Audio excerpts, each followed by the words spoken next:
Hey, it's Guy Raz here, and this is The Great Creators, the place where I have conversations with some of the most celebrated artists, musicians, and actors of our time. And on the show today, Mark Foster, frontman and founder of the band Foster the People. And I said, Dad, I laid out all the options to him of what I was thinking about, and I was really distraught, and I was like, what am I going to do with my life? And he looked at me and he said, Mark, you've always loved music. Why don't you go to New York or LA and try it?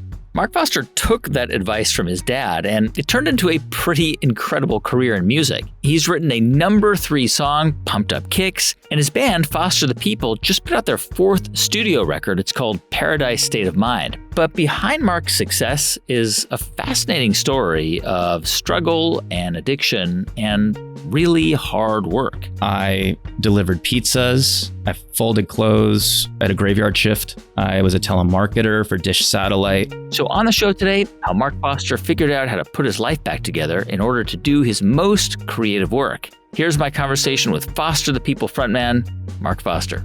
Mark, thanks for coming onto the show, and congrats on the new record, which we're going to talk about. Tell me a little bit about, I know you were born, actually where I am in the Bay Area, but you really grew up in a couple of different places, starting with Ohio, and I guess you moved around a little bit when you were a kid and a teenager? Yeah, I was born in San Jose, and the first 5 years, I grew up in Milpitas in the Bay Area. Dad was in sales. He was an entrepreneur in San Francisco.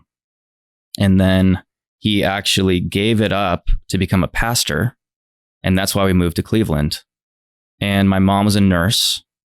And so we had this like pretty cosmopolitan upbringing in California, going down to basically getting rid of everything and being the pastor of a small church. Wow.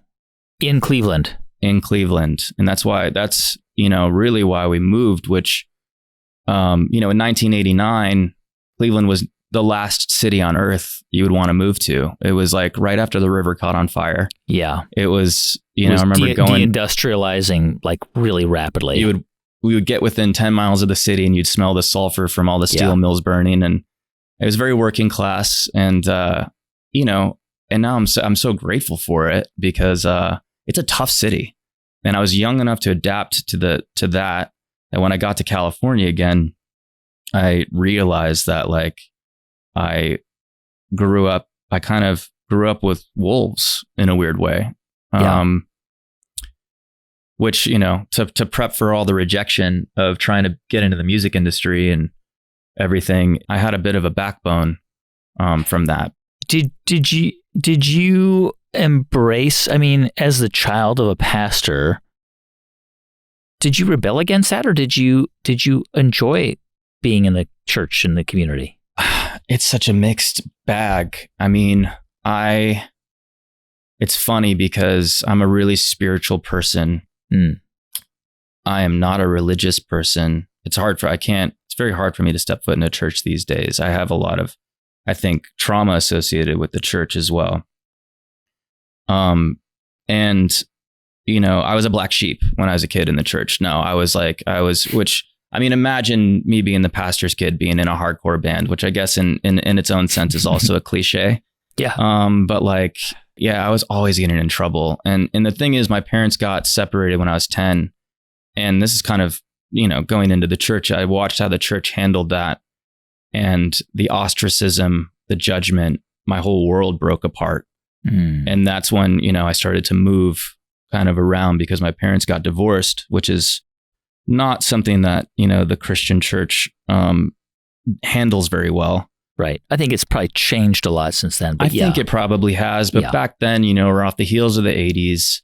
Yeah. The evangelical movement was huge and powerful. Like I wasn't allowed to watch Ninja Turtles growing up. I wasn't allowed to watch Wizard of Oz. It was very culty. Yeah. But what's so funny about that though is that my dad is a hippie. And he is actually like not religious. He's really cool. He was actually like very open-minded, very cool, not what you would think, not like a Bible thumping guy, he's a mystic. My dad's a mystic, and I associate with that more the spiritual side of things. But the rest of my family, my mom's side of the family is very religious. And, it's, growing up in that, I mean, it definitely informed a lot of probably my songwriting today and certain, I don't know, man. It's a whole thing when you grow up in a very insular community that uses, there's a lot of love and there's a lot of shame and there's a lot of fear and control, but then there's also, but they're also some of the best people I've ever met. And so it's like all these contradictions. 100%. Yeah. But, now I obviously having some space and time, my parents are still in Cleveland, and I go back often. Now I'm really grateful that I grew up there. It was I got to play outside a lot, as an only child growing up. And so, but I didn't want to be alone, which, but I was alone a lot, which it's funny because, tying it into music, it's like, luckily, I had music because that's such an individual thing, when you're practicing or playing or whatever, it gave me something to do. So there were a lot of hours exploring music, and there were a lot of hours outside exploring my own imagination. I'm curious. I mean, I know that from an early age, like maybe it was elementary school, like one of your teachers noticed that you had talent and like encouraged you to go to the children's orchestra in Cleveland. Do you remember were you like the kind of kid who would sing all the time? Like, were you yeah. She was my first grade music teacher. Her name was Mrs. Cedor. And, we had music class. Yeah. Which not every school has, anymore, I don't think. But back then it was a thing. So I don't remember how she identified it, but we were singing and she identified it really early on and put me as like the lead in the first grade play as Popeye. I'm Popeye the Sailor Man, Popeye, that song or whatever. And I was dressed in a sailor's outfit with a little blue pipe, which now they would never put a blue tobacco pipe in a first grader's mouth, right. But this is, in the early 90s. Yeah. And then, basically, when I was old enough in fourth grade, because that was the youngest age for the Cleveland Orchestra Children's Choir. Each school, I guess, around that area could select 2 kids to go try out. And she put, asked me if I wanted to do it and let me try out. And I went, didn't know what I was doing or whatever, but auditioned for it and got in. And that was kind of like, I guess, the first, really formative musical years singing in a proper choir. There are about 80 kids. Yeah. The choir director, Ella Lee, was amazing. And we would prep, we would rehearse once a week for a few months leading up to kind of a string of like Christmas shows with the Cleveland Orchestra and the adult choir. And, but got to sing under Robert Shaw. Wow. So was it a lot of choral music? Yeah, it was. Yeah, one of the earliest, because there was one year where we did a spring show as well. Yeah. And we did Mahler's Eighth. And I remember that specifically because we had to have a linguist come in and teach us how to sing in German and Latin. And, I think I was 10 years old. And that was actually the year that Robert Shaw came. And I remember the warm-ups with Robert Shaw. The warm-up stood out to me the most because he was warming us up, us and the adult choir. And, we would start on an A.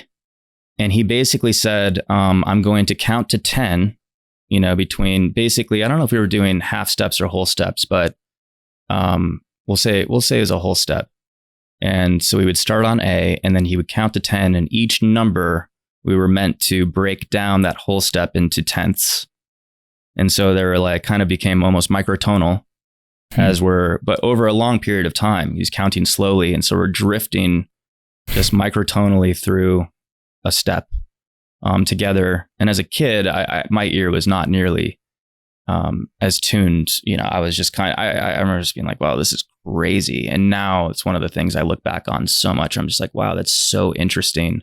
Yeah. I mean, what an amazing, opportunity for a kid to be exposed to that, the canon, right? And then you mentioned Robert Shaw, and he had a choral, I think, in his name. Like, he had his own Robert Shaw choral. Like, he was a famous guy in the world of choirs, right? And so to be able to be exposed, like, to learn German phonetically and be exposed to that kind of music. I'm curious, as you got older, what did you listen to? I mean, I read, for example, like Beach Boys. You were really into the Beach Boys, and I have to imagine it was Pet Sounds that you were into, or were you more into like the surfer stuff?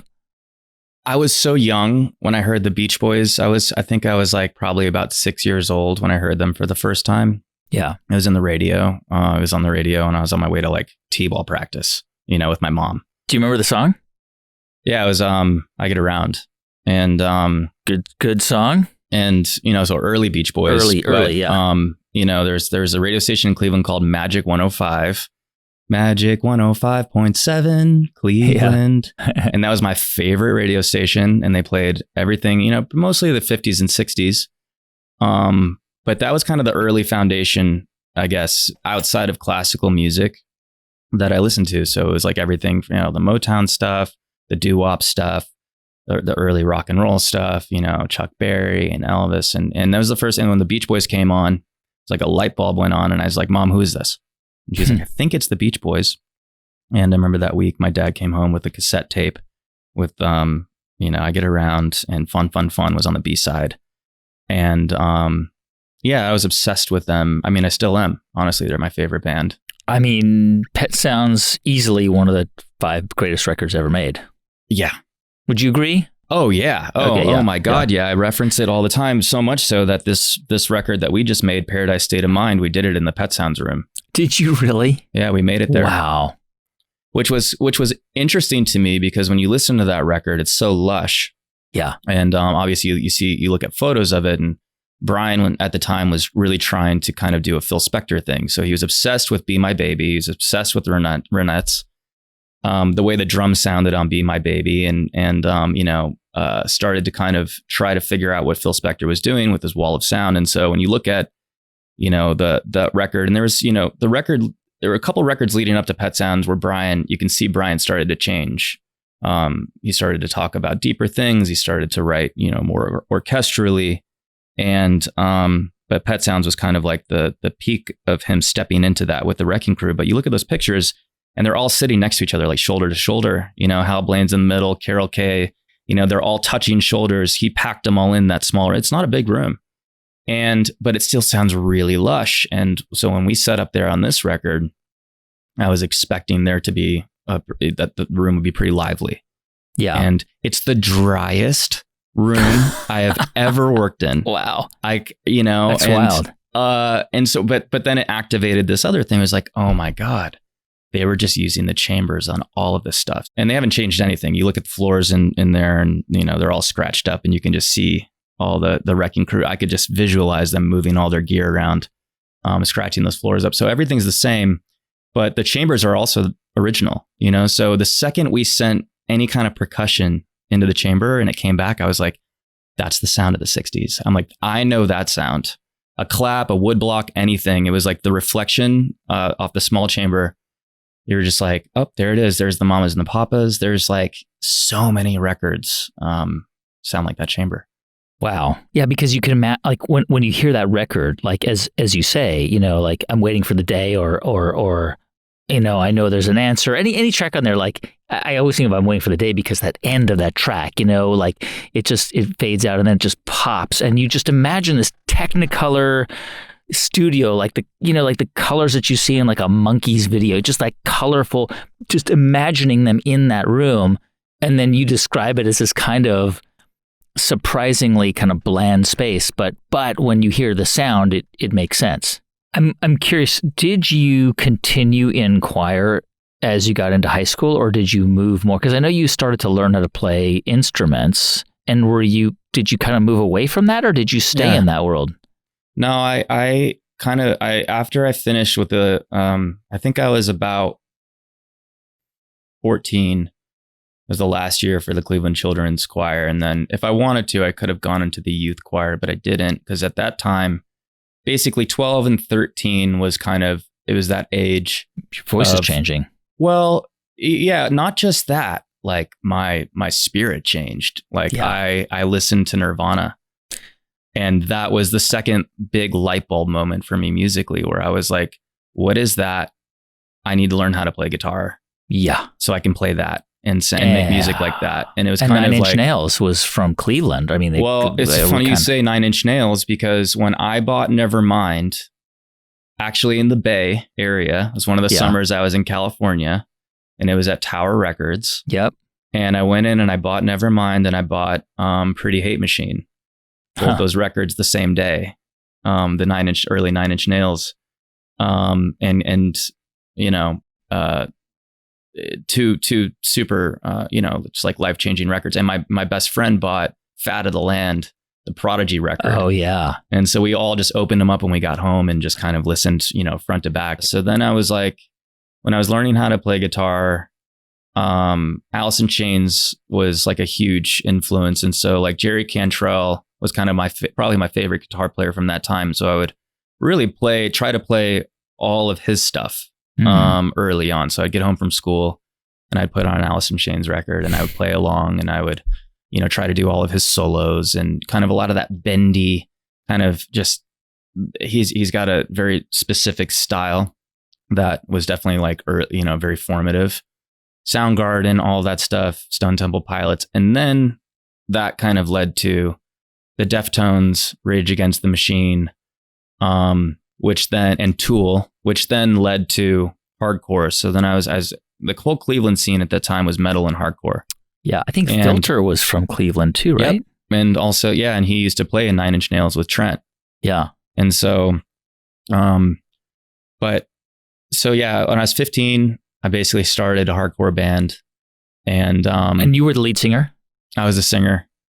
And I'm curious, how did your parents react to you? I mean, this kid who was singing in the choir and Mahler and then, Beach Boys, but now you're like, I mean, this is a very natural developmental move for a kid, right?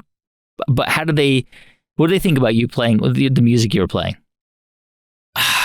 To my parents' credit, they were always really supportive of anything that I picked up musically. So, for instance, when I was 10 and told them I wanted to play the drums, like they got me into drum lessons and got me a drum set, which to me is kind of, when I look back at, on parenting, having a little kid that doesn't know how to play the drums in your house all day long. That's a real sacrifice, So that's a major sacrifice. So I was getting home from school trying to play through Dookie front to back with headphones in and just playing all the drum parts, which is extremely fast and loud, and I was not good. But yeah, so they were always really supportive. So like, did they like the music? No, I don't think so. But they did come to some shows and, kind of let me do my thing. When you finish high school, I guess you're trying to figure out what to do. And from what I read, you weren't thinking, I'm going to pursue a career, like this is going to be my career initially, that you didn't think that was what you're going to do, right? No. Yeah. So, when I was 17, all my friends they kind of had their colleges picked out, or knew what they were, going to do next or whatever. And I was super into computers. So I was like, I worked for my school fixing computers for the school. I was learning how to program, teaching myself Visual Basic. And then at the time we were still, on Windows. And Windows was still run as like MS-DOS was the kind of the backbone. And so I learned kind of how to get into the, the engine and do things in DOS. And wow. I was either going to be a computer scientist. I was also into photography, and I won some national awards in photography through the school, and graphic arts and stuff. And so that was another thing I was considering. Music was never an option. It never crossed my mind as a career. I just never considered it. I didn't think it was possible. And I remember there were recruits showing up at the school at lunch for the military every day. And I had a couple friends that were signing up. And so I started to explore the Air Force and Marines. Wow. And took my ASVAB test with them and had a good score to where they wanted to give me a signing bonus. And they were like, started calling me every day, trying to get me to, sign on the dotted line. And, and they're like, you can pick out any job you want. And so I picked out, I was like, I'm going to go, I kind of settled on the Air Force. The Marines recruit scared me. He was kind of just like everything you'd expect, I guess, kind of a meathead. And the Air Force seemed like a little bit more of the, the intellectual branch. And so I picked out, this job, and I was so close to doing that. Wow. Because at the time I was barely graduating high school. I had a very low GPA. Mm-hmm. I didn't really want to do 4 years of college. And I knew that I would learn something or get some sort of structured environment. And like, I don't know, we were at peace at that time, And so one morning I wake up, I go downstairs for breakfast. I'm talking to my dad. It's a Saturday morning. I'll never forget it. And I said, Dad, I lay out all the options to him of what I was thinking about. And I was really distraught. And I was like, what am I going to do with my life? I could do this, could do that. I'm like, got the military option, but like 4 years of a commitment just feels like in 4 years from now, I'm going to be a very different person. And it just feels like pretty intimidating to sign up for that period of time. And he looked at me and he said, Mark, you've always loved music. Why don't you go to New York or LA and try it? Wow. He's like, you're not going to be able to do it here. Go to a big city, try it for a year. You'll know within a year if you have what it takes, if you want to stay or not, and you'll be young enough. You'll be 19. If you want to go to college or you want to go to the military, you still can. And when he said that, that was another light bulb moment. It was like when he said that, when he spoke that into existence, I knew in my body that was what I was supposed to do. It's kind of remarkable that, right, as a parent myself of one child who's going to go to college soon, I'm like, for your dad to say that to you, it says a lot about him. And that he trusted you. And he was like, you're 18, go out there. And he's basically like, go out there, try it. And if it doesn't work out, you're fine. You're young. Like, come back and you'll figure it out. 100%. When I look back on that now, I'm just, it was a conversation that changed the course of my life in a huge way. And he was a huge support for me in all the years of grinding and trying to pay my rent and all that stuff. Like he was my phone call, and was a support for me throughout, all those years. And so, but yeah, and I think that, for him, it was a way for him to change history, because he remembers being a young kid winning an art competition when he was in first grade, and his teacher meeting with his parents saying, Daniel has a gift, and his dad saying, hey, he'll never make any money out at that. Yeah. And he remembers that one sentence because, changed the course of how he thought about art, to where he went to business school at Indiana University, went into, become an entrepreneur and do business. Then a pastor. And then became a pastor, and then picked up painting again when he retired in his 50s. Wow. And he's been painting ever since. But I think, so for him, it was like this moment of being able to right the wrong for his own childhood. I don't know. I haven't really talked to him about that, but that's something that I feel.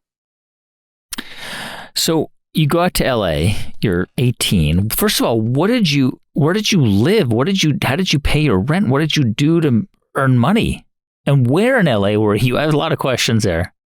Yeah. So I lived with my aunt and uncle in Sylmar. Okay. So the north part, or what part of it? It's in the San Fernando Valley, but way out there. Yeah. North Valley. Yeah. I moved to LA with my best friend from high school. And so I wasn't alone.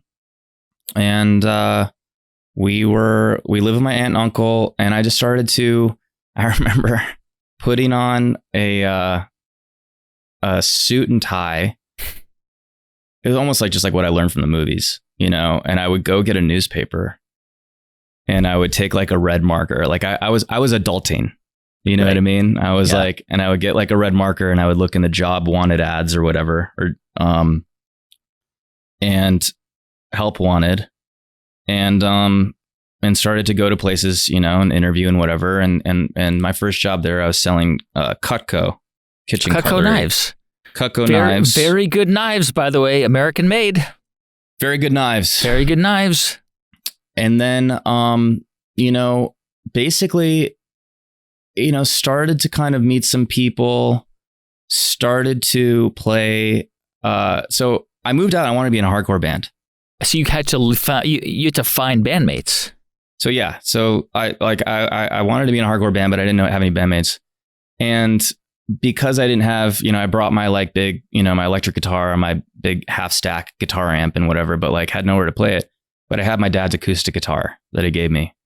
And I missed music. So I didn't have anybody to play with. So I started to write songs on acoustic guitar and started to actually use my singing voice again and not scream, because screaming doesn't sound good over an acoustic guitar.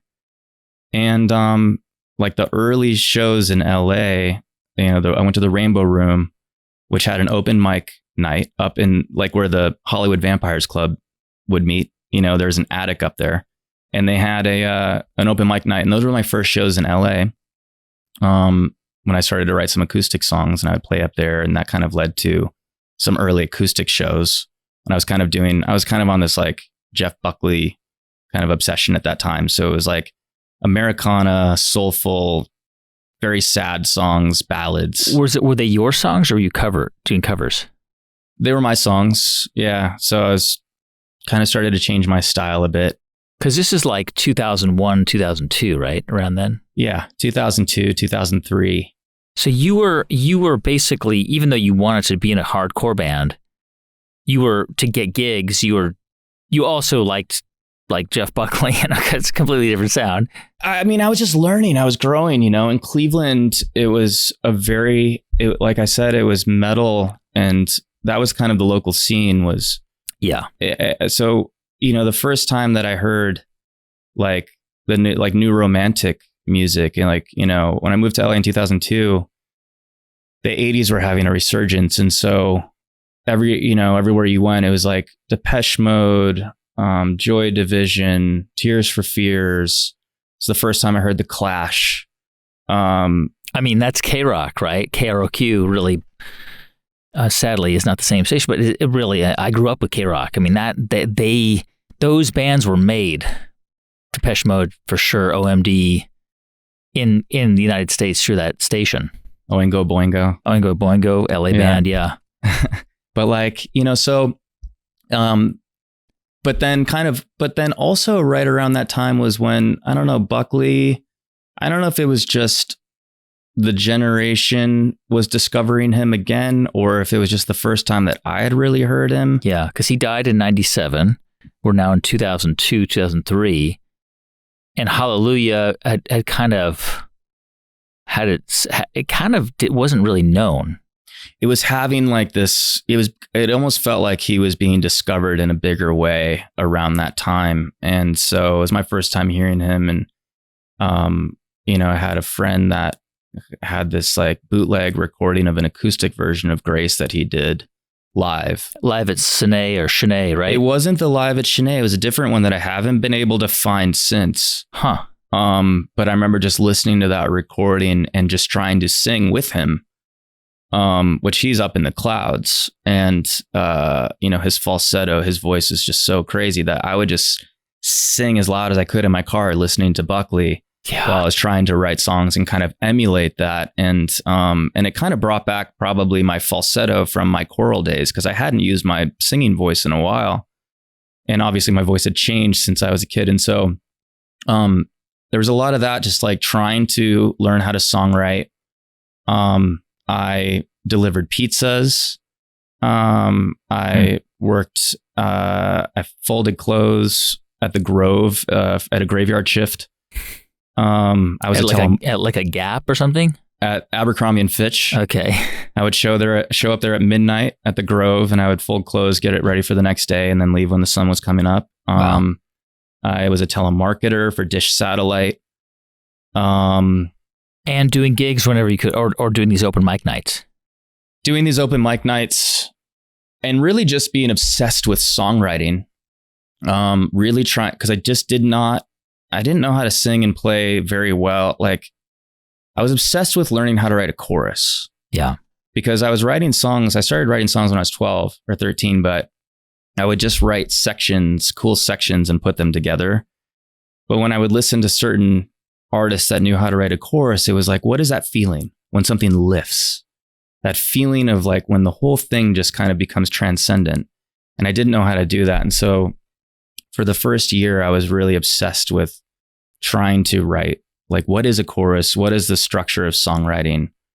How do you achieve a feeling? And then, one day it clicked. And I remember it was kind of like, it almost felt like a light.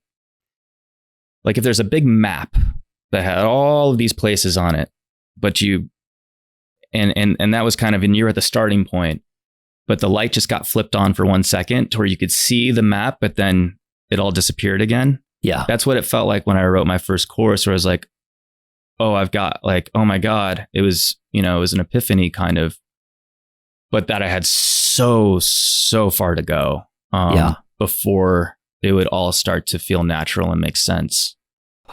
I mean, this would be your life for a while. I mean, for like 6-7 years, kind of. I mean, and I know during that time, I mean, it wasn't just, jobs, paying rent. Like you kind of went into a spiral for a period of time at that point in your life. Tell me a little bit about what was going on. Yeah. Well, being a pretty innocent kid growing up in Ohio, I mean, innocent-ish, I guess, because I started doing drugs in Ohio. I mean, what else is there to do in small towns, especially because a lot of the drug culture in school crossed over with the artists. And so the artists, my friends, and I didn't know I was an artist. I didn't know that till later, but the way that I thought, the way that what I was attracted, my taste was always kind of on the fringe. And so, when I found that group of kids, because being an only child, growing up in the church and, kind of a culty kind of thing, like I was always an outsider. I never felt like I belonged anywhere. I didn't belong in the church and I didn't belong anywhere else. Like I was alone. But I deeply wanted to connect with people. I just wanted to connect and I didn't know how. And which are kind of like, I guess, the early like precursors of becoming an addict. That's like one of the things if you talk to people that are addicts or people in recovery, they kind of say you'll hear that a lot, that they were uncomfortable in their own skin. And I certainly was. And so when I started to drink and started to kind of, dabble in different things in high school, the fear started to go away and I started to connect. All of a sudden I could connect. All of a sudden, when I would say something or I would crack a joke, it was actually funny. Yeah. And it didn't like kill the room. Right. And so, going to LA, it was like that, but even more intense. And I think pretty early on, I became, I was an addict. Was it people you were hanging out with and kind of just, because you were in, I'm just imagining, I mean, you probably weren't in Sylmar. Eventually, I'm going to imagine you moved, right, to your own place. Well, there was a group of young Hollywood, that were kind of of kids that I met and that were all doing pretty heavy drugs. Mm. And it was all totally normalized because they were all really great artists too. And so I didn't know, for me, it was a big adventure. I had no structure. It was the first time I wasn't structured. It was the first time I had no rules. It was the first time I didn't, I was just kind of surviving. They felt like kind of like Hunter S. Thompson Gonzo years, where I was like, honestly, like looking back now, and the other thing is like, it's so crazy because now we understand that like our prefrontal cortex isn't fully developed till we're 25. Yeah. And so being 18, there were things and situations that I did not think or realize would affect me later. Just felt like it was all brand new. This is what the world, I guess, looks like. I had nothing to compare it to. Yeah. And, but luckily, there was always a part of me that was observing and knew where the line was. And I also got lucky because I stepped over that line probably many times, but and didn't die. I had friends that did die. And I, was sober by the time I was 20. And so, there were a couple years that were pretty gnarly, scrounging change to buy one hot dog at Pink's. Like this guy, I could tear up talking about it. I went to Pink's Hot Dogs. I think I had, I literally I had less than $20 in my bank account, and I had some change. And I went to Pink's. I waited in line. There's a big line. And I get to the front of the line and I order a hot dog. And the guy it's like, $3 or whatever. And I go to pay with my ATM card. So I knew I had like, $15 or $20. And he's like, I'm sorry, we're cash only. And I was like, okay. And so he's like, don't worry, there's an ATM next door. And so I go to the ATM. I can't withdraw less than $20. And, when I ordered it, I think I had tears in my eyes, and he saw it, and he's like, he didn't say anything else. He goes, what do you want, kid? What do you want? You want a couple mustard dogs? And I was like, sure. And, it was just this, it was an act of kindness at that time when I was just like, it was gnarly. And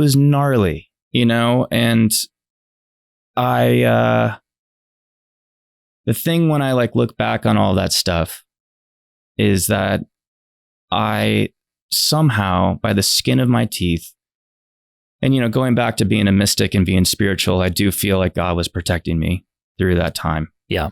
Because I survived. And not without scars. Got plenty of scars, but the thing about scars and the thing about going through hard times like that, what I think, it's almost like dredging the bottom of a lake.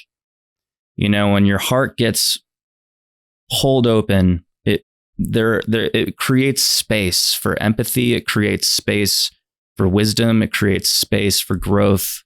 And as a songwriter, I understood a lot more colors of humanity by seeing the different sides of people that are living on the streets, people that are in various stages of being mentally ill, people that are, successful but deeply unhappy, people that are,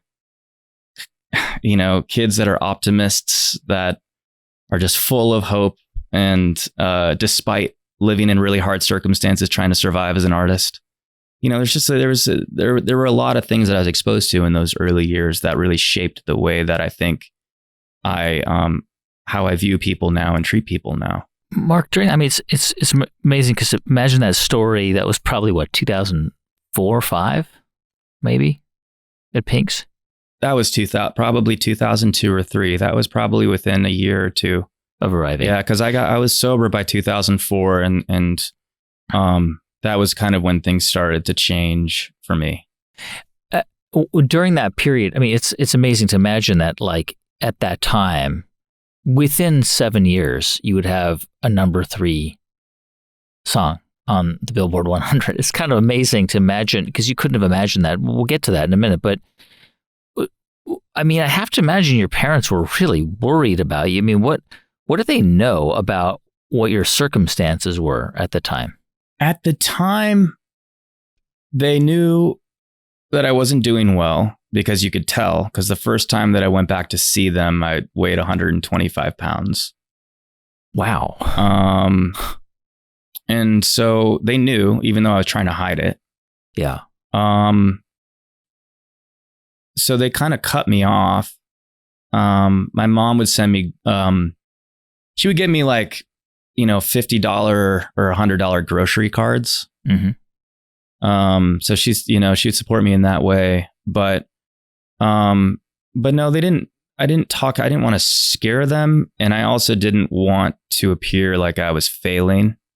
And so I kind of kept it from them until I got sober and then started to open up more. My dad knows everything, kind of about that time, and was, when I was,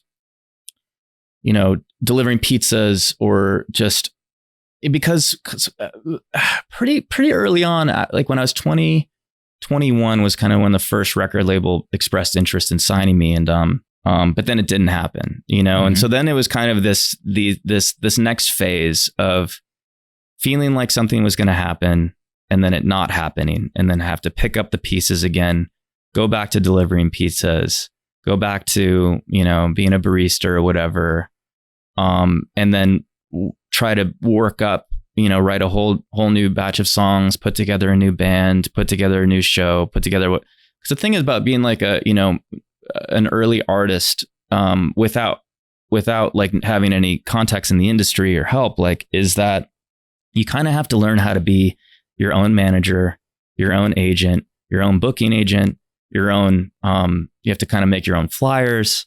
You have you have to learn all these different aspects of the business, and so it's a lot, man. And it's like, how do you get representation? How do you get? It's just like it. It's really tricky. But I persisted through it, and kind of going back to my dad being there for me, being supportive, is like hours and hours, where I would just be calling him, with tears in my eyes, just like, just trying to figure out what to do next. And that emotional support really sustained me. Was there a quote unquote, sort of proverbial lucky break? Was there something like that changed everything, or was it just gradual? So there were things that were kind of building. Like when I was 23, I got a phone call from the head of A&R of Aftermath. I'll never forget this day, because I was working at Alcove in Los Feliz as a barista, and the call came, Dr. Dre wants to see you right now. Can you come to the studio and play for him? How did he even know about you? Because my manager at the time, I had played some songs. I had like an early demo, and I played a song live for this guy, Lonnie Jackson, who then became the head of A&R, and he was a songwriter. And I was playing a lot of soul stuff at that time on piano. Yep. And so Lonnie brought me in initially to write for Detox when Dre was working on Detox. And so I was really excited, because I just wanted to be a songwriter, and like I was, to work with Dre. And to, I was doing, at that point, I had been producing myself and doing a bunch of weird kind of glitchy electronic, like things that were from my, earlier days of listening to Aphex Twin, but then crossing that over with new romantic stuff, like kind of blending genres and playing around in all those spaces. Yeah. So I went in, I left the coffee shop. I asked the GM if I was like, hey, this is going to sound really weird, but like Dr. Dre wants to hear me play right now. Is it okay if can someone cover my shift? And he was like, Mark, don't worry. I'll figure it out. Go, and good luck. And I remember driving my 93 Camry that had like no muffler by that point, duct tape on the windows, no AC, dents all over it. Is my mom's car that she gave me, and I'm driving it up Laurel Canyon in traffic, just like pulling up to record one, and then walking in and playing for Dre, and he was like, man, I love this. Can you play that again? And I was like, so I played it for him again, and he's like, I really want you to play for Jimmy. And so then he set it up with Jimmy Iovine. So then I brought my Casio keyboard up to Interscope, up to Jimmy's office, and played for him. And then Jimmy was like, he's like, Dre, being the control freak he is, he won't let me play. He won't let me hear any other songs. Like, will you just play that one again? he just wants you to play this one. And so like I played this song for him again.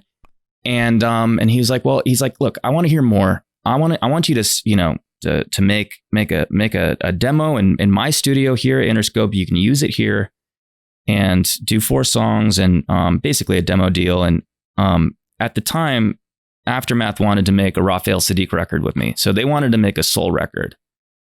And which scared me. It was excited me on one hand, but then on the other hand, I was like, at that point, I had written I Would Do Anything for You, which ended up on the first Foster the People record. Wow. And a couple, like I was doing this other thing that was exciting to me. And so I kind of pushed back a little bit and the deal fell apart. And so then it was back to the coffee shop. And they wanted you to compose for them, right?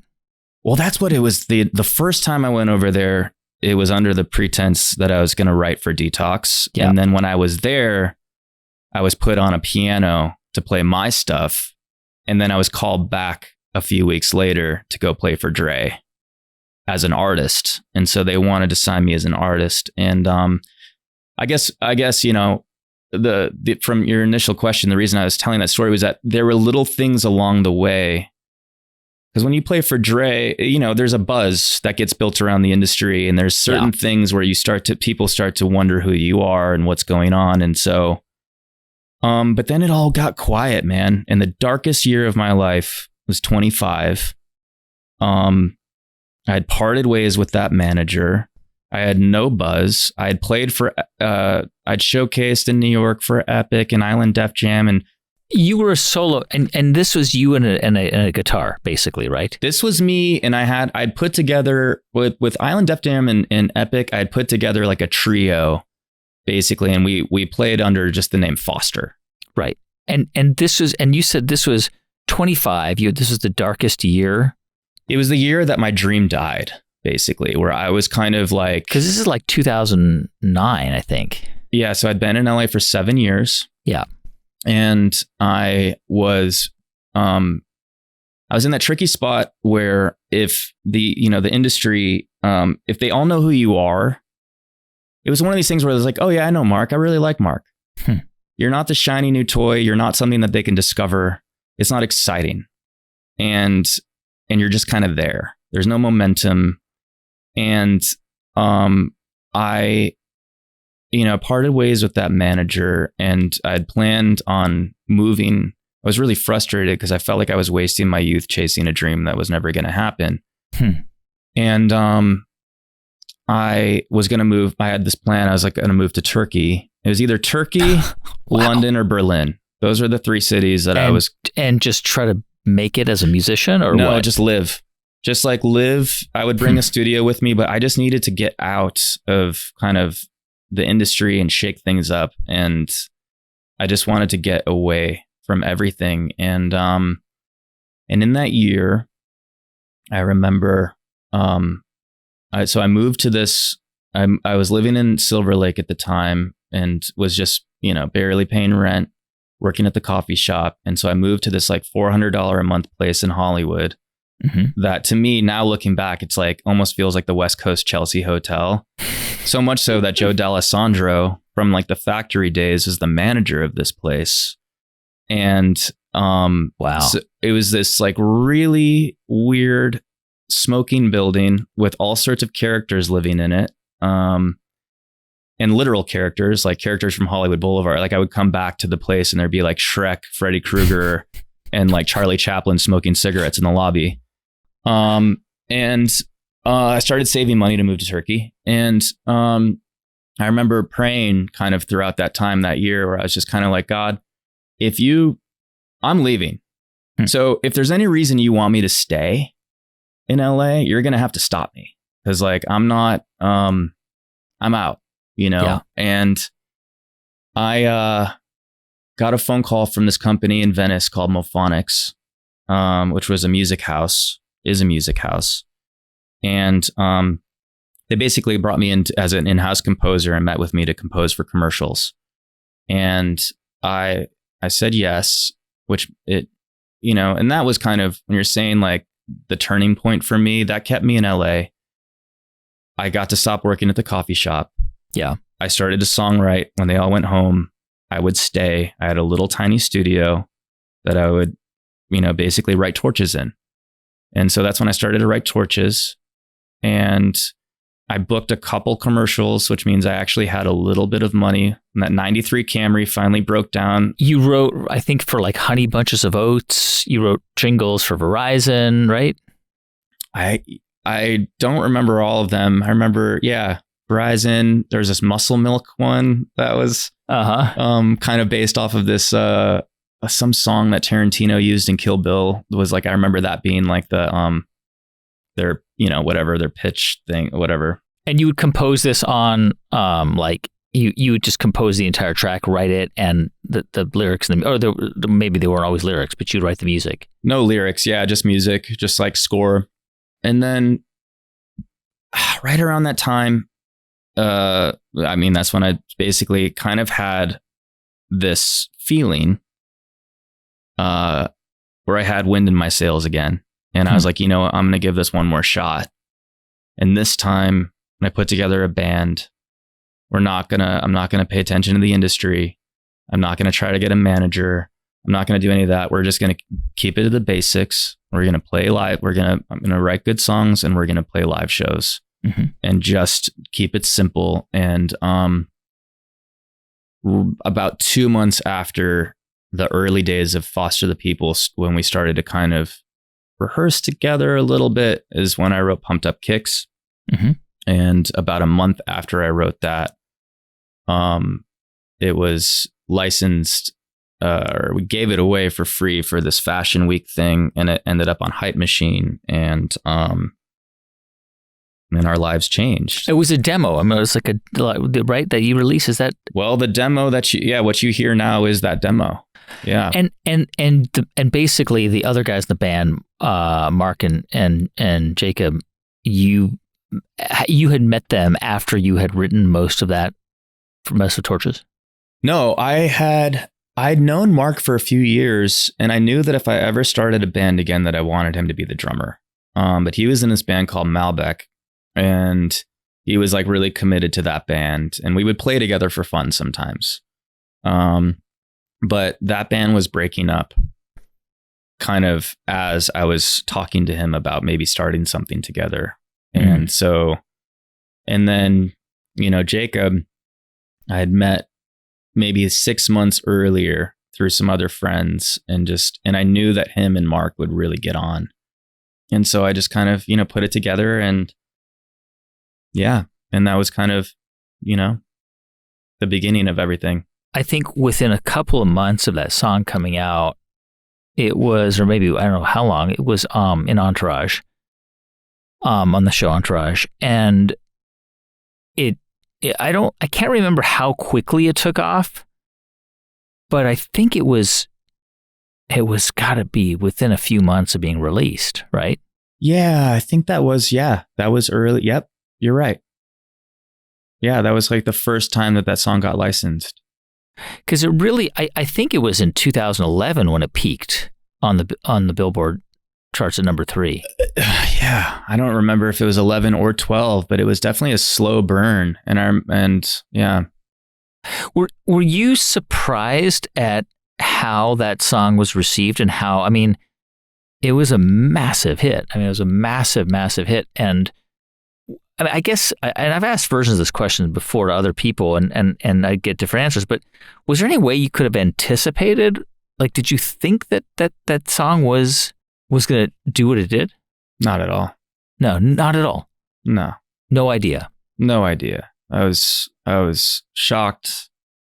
No, we weren't ready either. We'd only played, I think, like 2 shows when everything kind of popped. And so I was actually really scared because I was like, we're not ready for this. And all the demands are coming in. All the things you can't say no to. I remember when SNL called, and I remember saying to the manager, I was like, no way. We're not ready. And he was like, listen, I get it.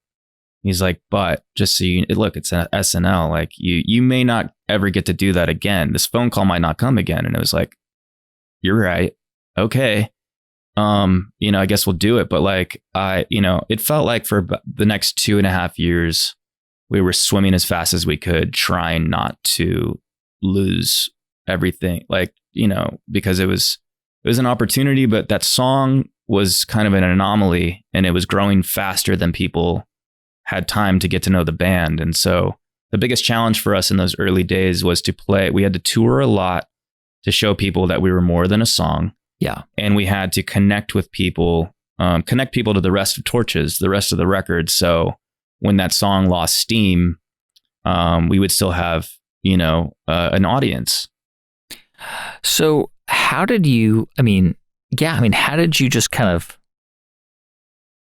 manage that? How did you, because it can be crushing too. On the one hand, it's amazing, right? It's all this success and all this like attention, but on the other hand, it's all of a sudden, it's like you are on a hamster wheel that is just not going to stop. Yeah. I don't know if I did manage it. Yeah. I relapsed. Like, I was drinking through that tour. I was doing everything I could to try to look, people aren't meant to be famous. Like, we're not built for it. There's nothing that can prepare us for it. Like, the only thing that, and I think that, you see it a lot. You see it a lot with child actors, like, especially because they really don't have the defenses or facilities to be able to handle that kind of attention and pressure. But even adults, luckily, I had 7 years of grinding and working really hard, and to where I, it's a blessing and a curse, I guess. But I've always had imposter syndrome. I always felt like at any moment in time, it's going to go away, which, the positive side of that is that you end up working really hard. Yeah, it motivates you because imposter syndrome is an illusion, right? It's not real, but it makes you feel like I've got to prove this. And so in some ways, it can actually be a motivator. It can actually be an engine. Sure.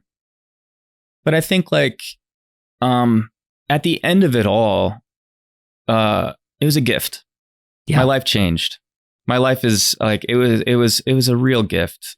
It was, and when I talk to young artists about that year specifically from 25 to 26, it was the darkest year where my dream died. And sometimes, I think it's necessary for a dream to die, because with it, your fear dies. Yeah. And so when I started those early days of Foster the People again, all the things that I was afraid of or didn't want to do, even like playing live on stage, I'm a studio rat. I love to create. I love to be in the studio and songwrite. I had to learn how to perform live. And at that point, it was just kind of there was nothing. My fear died, and we kind of did everything we needed to do. So, yeah. How did you? Let me. I'm curious for a moment, just to kind of jump out of the narrative for a moment and talk to you about songwriting and the process of putting music together, because it's very challenging, I imagine, right? And so, and we can talk about it in the context of your new record too, which is, you have what, 10 or 11 tracks on the album, and how do you get to that point? Are you going into the studio with sketches or ideas for 50 songs, 100 songs? Typically, for this record, it was probably between 70 and 100 sketches. Mm-hmm. And kind of throughout that. And so I guess here's kind of my process, and I've done it a bunch of different ways. And there's positives and negatives, I think, that I've found in different forms of songwriting. But my favorite, it's kind of where I've landed now, is when I'm sketching something, I show up, I don't know what I'm going to play. I'm open. And I'll pick up whether it's I start with drums a lot. So a lot of times I start with a drum beat. Yeah. And, not always, but whether it's whatever instrument it is, I will start kind of banging on it like a kid, like a 5-year-old. Right. And, and I just react to it, and I kind of record as I go. So I'm trying to get into a flow state. I'm trying to take out anything that's cerebral, anything that feels judgmental, anything that feels like the critic of like, is this cool? Is this not cool? Is this, interesting? Like any of that, like I try to push all that out and just get into a very innocent, expressive state. And then usually when I create, it's very manic. When the flow state comes, it's very fast. So I'll kind of have a beat. I'll grab a bass. I'll do the same thing on the bass, and when I'm kind of noodling around on it over the drums, there's a lot of sour notes. I'm not judging any of it. I'm not trying to play well. I'm not trying to be cool. I'm not trying to like make something interesting or whatever. I'm just trying to grab the tail of whatever it is that wherever the song wants to go, I try to honor that. So the song will start to kind of get revealed and a mood will get revealed, and I'll try to kind of then start supporting that mood. And that's when I'll start to bring in some taste of like this frequency or this type of synth or this type of thing or this type of, whatever will accent or support this mood that's getting revealed. Yeah. And then it's basically verse, chorus, vibe. I'll kind of get a vibe, and then I'll get like a B section, and then I'll turn on the microphone and do the same thing and vamp and just record, no lyrics, no nothing, just kind of vamp sounds, percussive things. And a lot of times in that, like, and then when that sketch is done and like I won't finish the song, once the flow state's over, I'll label it, tuck it away in the hard drive, and then kind of through that process, you've got like 70 to 100 ideas. It's pretty clear the ones that have the spark, like where you're like, oh, there's like a je ne sais quoi in that thing that where you're just like, I'm going to come back to that. There's something there that feels authentic and different. And then, so for that, we went to East West. There were a bunch of sketches. We set up all the sections and then kind of started to track properly. Some of the songs were not finished, and so we wrote the parts in the studio while we were recording. I love recording while I'm writing because I've spent so many times chasing demos, trying to recreate the spirit of a demo with higher fidelity, and it's really frustrating and nearly impossible because the demo just has the magic in it because it's the first time that something's being incepted. I don't even know if that's a word, but like, you know what I'm saying? Yeah. When it's like when the seed of something starts to come to life, if we can capture that in the moment, there's electricity in it and there's the spirit in it, and it feels like it's about to fall apart. Where are you drawing ideas for the lyrics? And I mean, because a lot of your lyrics are very visual. They're very they're more like sort of mini stories. I mean, let's say most songs are love songs or inspired by love. Like any pop song or any rock and roll song is about love, basically. I mean, obviously there maybe 20% are not, but most of them are. And I wonder what you mine to when you put words on a piece of paper. Typically it's the same process as the music, where I'll turn the microphone on. I won't know what the melody or the concept or have any lyrics written, and then I'll just start kind of vamping over the music for the first time because I'm trying to record my first instincts. I'll loop it and I'll sing it on loop, kind of, and there's mostly gibberish, but then it's really I'm trying to block out the critic, let the little child that kind of lives inside of here come out, and play. And a lot of times, lyrics will start to pop out, and sometimes whole phrases will pop out. It's almost like it's like a subconscious thing, and then that will give me the way in, the roadmap of what the song's about, or even if I don't even know what it's about, I know the feeling of what it's about, and then I'll kind of use craft and start, and then finish the verses, and And then sometimes, I don't fully know what it's about until later. Like thematically on this new record, it wasn't like there were some real themes that popped out at me after the record was done that I wasn't aware of while I was writing it. Are there things that you when you reflect on a track, or when you see how people respond to it, it takes on a different meaning, or you reinterpret it? I mean, I'm just going back to Pumped Up Kicks for a moment. I mean, there was a visceral response to it because it felt very current. It felt very much that it was connected. It was a social. It was sort of it was like not a critique, but a observation about the world we live in. And a lot of people thought of it as a social commentary on school shootings or violence or whatever it might be. When you heard people respond to it that way, did it feel like they were misinterpreting it, or that they were hearing it differently, or was it interesting to you how people responded? I've gone through various, I guess, stages of my feeling, around that song. I think the fact that we're still talking about it is the thing that I now take away from. Like, I feel I'm happy to have been a part of something that is still provoking conversation. Yeah.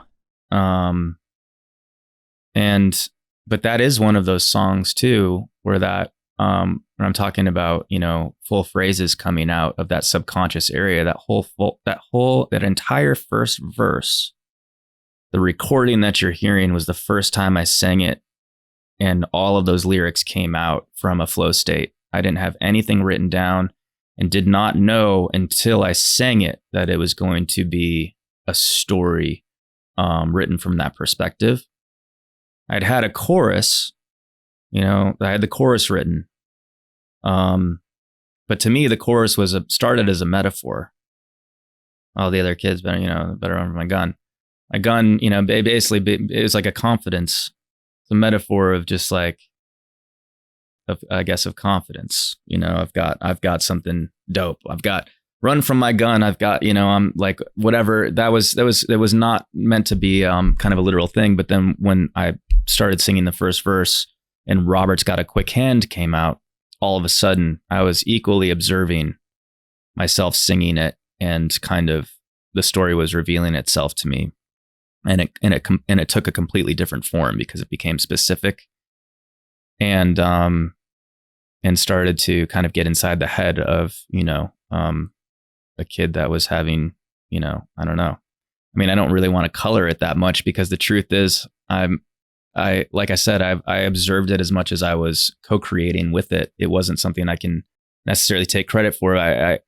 Even though I did it. But I think society, like in terms of muses of what I like to write about, culture is one of them. And so I love to be in tune with where culture is. I read the news every day.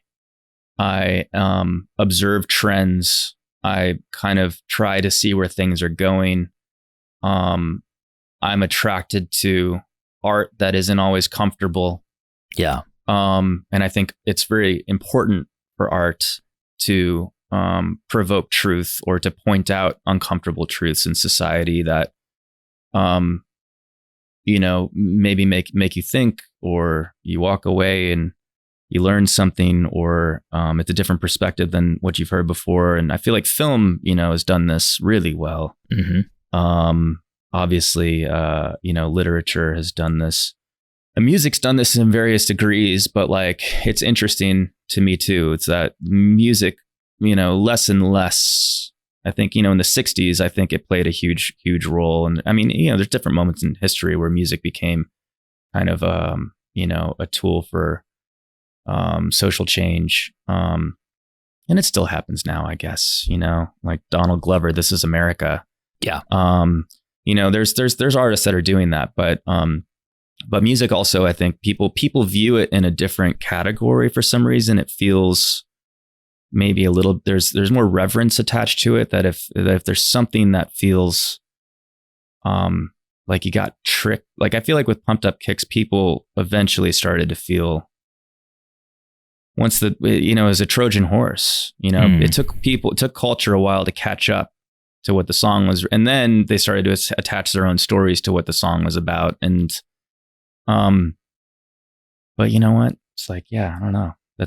I wrote it and I let it go. I didn't make it popular, I just wrote it. I'm curious on your new record, because you mentioned like you follow the news and you sort of follow trends and you follow what people are talking about. And are there some of those themes in this record? I mean, I know that I've heard you allude to this idea that a lot of this is really, as you mentioned, influenced by 70s sounds, and even where you recorded it, right? But even the name Paradise State of Mind, like we're living at a time of high anxiety, right? No matter where you are on the political spectrum, like there's all kinds of anxiety. Yeah. A lot of polarization. I'm sure you see it when you go back to Ohio from LA.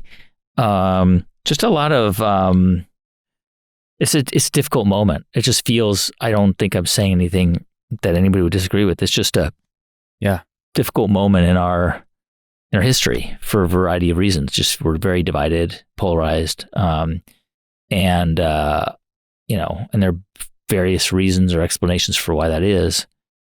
How much of that do you think kind of influenced how you wrote this record? Oh man, so much. It was actually a really hard record to make for that reason, because I didn't want to write something. I had to really think long and hard about what I wanted to make and why. Yeah. The responsibility, I guess, part of being an artist, and what I could have written about 100 different things. I could have made the record 1,000 different tones. At one point I was going to make a punk record and go kind of directly at everything. And I just kept pausing. And where I landed was that I wanted to make something truthful but optimistic. We're living in an age where there's fear everywhere. Fear has become commoditized. When we pick up our phones, clickbait is, it's everywhere, and it's sensationalized, and it's, there's, one tragedy after the next, and, and it makes advertisers a lot of money, and, fuels stories for the media to talk about until the story loses steam, and then the next tragedy appears, and culture gets obsessed with that, and so we're just going from one to the next, and it is divided because of that, I think. So without going too deep into all of that, for me as a songwriter, music's very healing. Music can be used in a lot of different ways, but for me, part of my own journey in this, is that I got sober again. This is a kind of the theme of 20 years. I guess my whole life, but got sober in 2018. And was when our last tour was, and I took a pause and took a break, took a step back from music, because I really needed to dig in and do some internal work and right size myself to my relationship to music, to my relationship with myself, my relationship to the world. And and around that time, 2016, 2017 is when maybe 2015 even, was when this new wave of fear and division, I think, was really starting. That's what I felt. And the world hasn't really felt the same since then. Mm-mm. And so going into this record, there were a few years where I felt like I had writer's block in a way, because I was terrified to write honestly about culture, because I didn't know how to. It felt actually dangerous, because artists were getting attacked for having any opinion that didn't fall within a tribalist view. So if you weren't taking the stance on the left fully, or if you weren't taking the stance on the right fully, you were basically going to be in the middle somewhere as an independent thinker, and you were going to get attacked by both sides. Yeah. And so I really had to just pause and think about it. And kind of, when I went to London with Julia. She was doing a movie out there. This is your wife, Julia Garner. My wife, yep. Mm-hmm. And who's an actress, and an amazing actress. It was in Ozark and then other things, but keep going. Sorry, just for people who don't know. Yeah. She was doing a film in England. We had been indoors for 2 years through the pandemic, and it's my first time traveling outside of the country. And so I went with her. We were there for like 3 months, and I reconnected with Paul Epworth, who did our second record, some of our first record, and who's been kind of like a big brother and a friend for a long time. And I called him like 2 weeks before getting there. I was like, I'm coming to London. Would love to see you.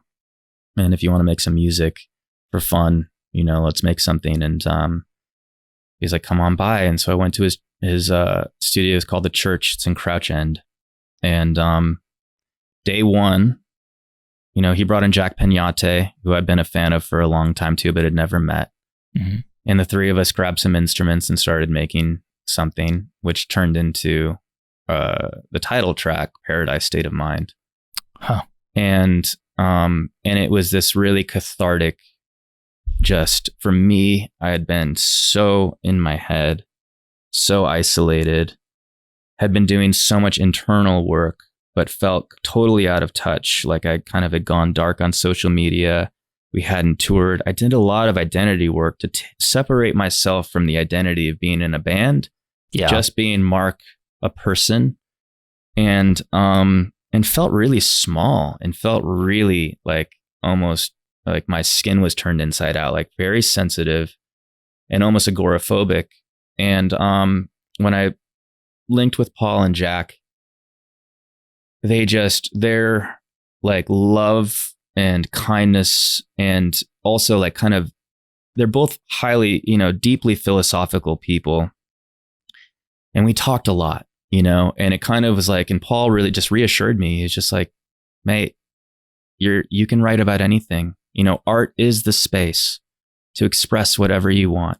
Yeah. And like, it's a safe space. Like you just, be brave. Like you're okay. You're okay, man. I got you, And so that opened up this kind of well, that had been just building for a while. And I camped out in Studio B at the church for 3 months and wrote about half the record kind of with an engineer, before coming to LA and finishing it with the guys at East West. But going back to kind of the world, there's one song that I think talks about sensationalism. It's the opening song on the record. It's called See You in the Afterlife. Mm-hmm. And that is, pretty pointed in certain ways and talks about a few different things culturally that are happening right now. But a lot of the record was kind of about my internal struggle with, my own head, perception, really. Paradise State of Mind is perception, which, in recovery and stuff and everything that I've been doing within myself, it's all about perception. It's like, how do I want to look at something? If I focus on something, if I focus on fear, it's going to get bigger. If I kind of right size myself, connect with others, try to be of service, try to stay connected to my higher power, through prayer and meditation, it kind of right sizes all these other things that could easily spin me out, man.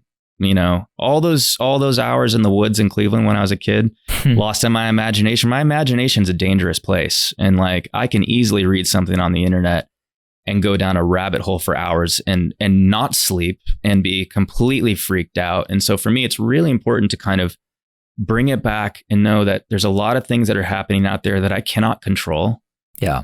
What I can control right now, besides just the people in my life, the people that I love, my family and my friends, and just being there for them, the musical part of it is like, this message that I can put out and connect with fans again and create. What my intention was with this record was to write something hopeful, for myself, but also for others. And in spite of all of these things happening, that there is wonder in the world. There is beauty in the world. There's beauty in connecting with each other. And, that's one of the coolest things about playing live is that there's hundreds or thousands of people that come together in one space that are all coming from different walks of life. experiencing one thing at the same time. And there's this energetic back and forth from the stage and the audience. And like, that's spiritual, and we need that. Like humans need that, we need to connect with each other. We need to feel loved. We need to be in a place of like non-judgment. And so as we're kind of getting ready to go back out on the road again and stuff, that's something that for me, I feel like it's going to be equally as good it's going to be really good for me. It's going to be good for the band, and it's going to be good for all the people that we get to meet along the way. Because I think people just need to be reassured, and reminded that like the world is beautiful. There are cool things happening. Art is, special, and not everybody is out to get you. And you know what? And on this record too, going into this record, it was the deepest I've ever gone musically within myself. And like the stuff that we explored, is mostly analog. There's live horns, there's live strings, there's there's an amazing flute solo. There are all of these things that like Foster the People we'd never made anything like this before. And so playing that live and kind of stepping into that new space, it feels like it's a new chapter. The whole thing feels new. It's awesome. Mark, congrats on the record. And thanks so much for coming on to the show. Hey, thanks so much for having me. Really appreciate it. Hey, thanks for watching my conversation with Mark Foster of Foster the People. Their newest record is called Paradise State of Mind, and we'll put a link to it in the description below. If you want to see more videos like this one, subscribe to the channel. We post a new conversation every week. And of course, we are an audio podcast. So if you want to listen to this show, just search for The Great Creators on Spotify, Apple, or wherever you listen to podcasts. I'm Guy Raz, and this has been The Great Creators from Built It Productions. Thanks so much for watching. We'll see you right back here next week.